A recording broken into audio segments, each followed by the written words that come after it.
Morning, y'all. Good afternoon. Good evening. You know your boy gotta sing y'all so many salutations. And if you are new here, welcome, fam. I consider you now a Dillian. You're one of my Dillians because you're here just to hear me or just to hear my point or see what I gotta say.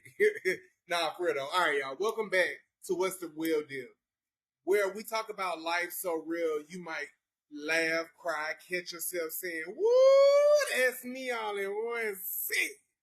Now listen, before we jump in today's topic, I gotta start with this. How many of y'all had that one grandma or auntie who could solve any problem with a prayer and Vicks vapor rub?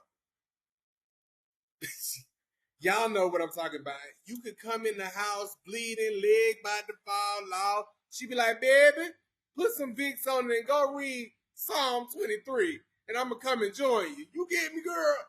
But here's the thing. Behind the humor was something powerful. Faith. That deep, unshakable belief that even in the darkest nights, we are never alone. And that's what we're diving into today, because in a world where anxiety, injustice, and chaos seem louder than ever, we need to talk about what it really means to have faith beyond fear. You get what I'm saying? Not the kind of faith that hides from the world, but the kind that helps us heal it. The kind that's not just whispered in prayer closets, but shouted in the streets, lived in action, felt in heart.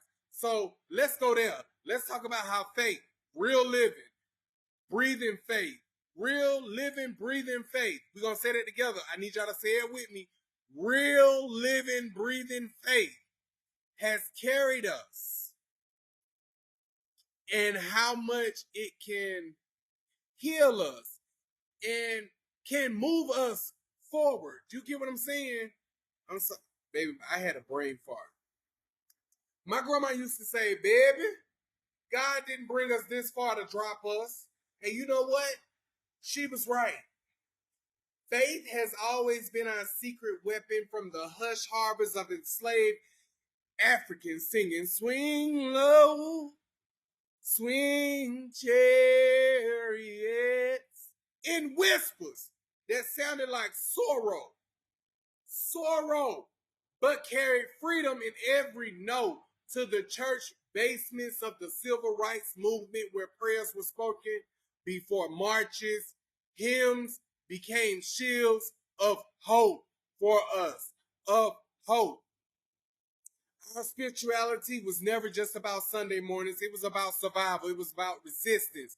When they told us we were nothing, we found our worth in a God who said we were everything. Are you hearing me? I need you to understand this.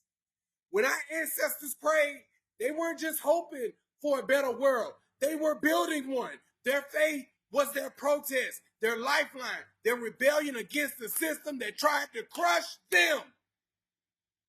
Oh yeah, I'm sorry, y'all. This is the topic. And here we are, standing on their prayers. We're standing on their prayers. We owe it to them to carry that same strength, not blind faith that ignores reality, but bold faith that transforms it.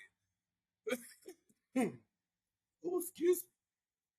Maybe I listen to this topic. But nah, for real. Let's keep something real. Somewhere along the way, we confuse faith with avoidance.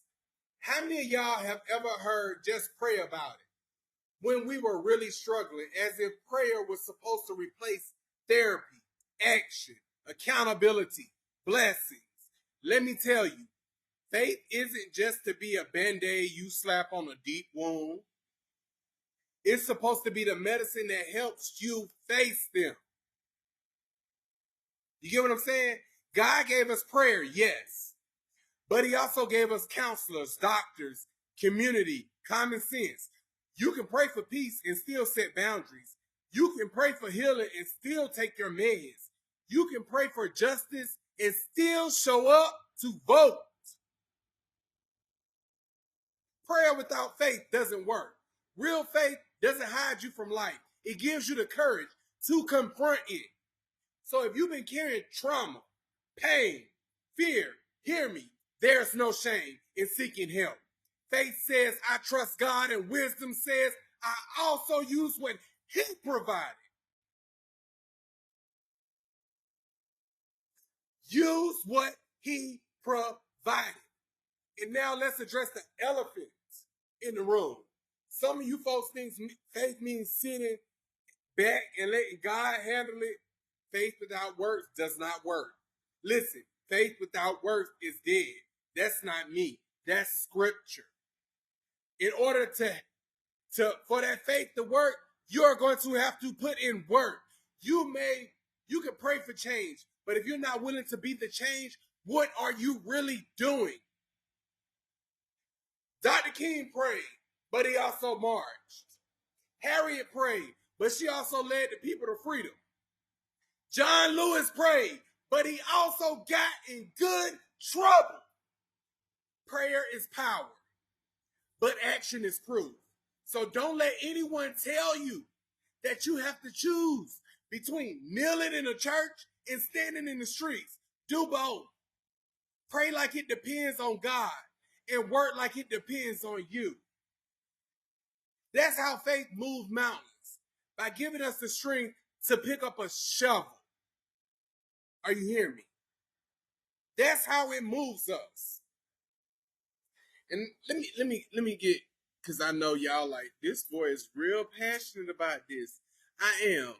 And see, I know these are heavy times. We see injustice on the news, division in communities, and fear knocking at our own doors. And I promise you this, fear does not get the final say, because faith is stronger. Faith is stubborn. Faith says, I will not quit. I will not bow. I will not stop loving. Our ancestors endured slavery and still sung. We endured segregation and still built. We endured systematic oppression and we still rise. That same faith lives in you. It's in every breath you take, every dream you chase, every injustice you refuse to accept. So keep the faith. Not the kind that hides, but the kind that heals, acts, and overcomes. Because faith fuels freedom. Love the people. Are you hearing me? Do better. That's not on fear. That's on love. Love. You got me? Namaste.